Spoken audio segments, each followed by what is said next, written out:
Sometimes a single day devoted to Allah can unite hearts in ways words cannot. Today's reminder is about inviting others to Iţikāf.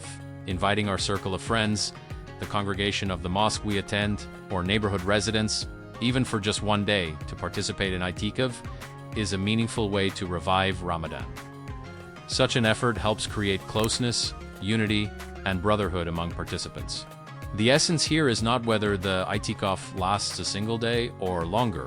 The real purpose is encouraging people to become accustomed to acts of goodness and devotion.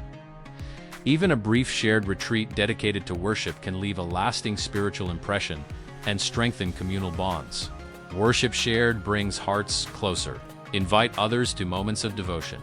Build unity through remembrance. Make goodness a shared habit. If this reminder benefited you, like the video, comment below. Have you ever joined or organized an Iţikāf?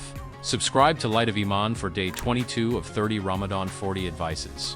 May Allah unite our hearts in worship and sincerity. Āmīn.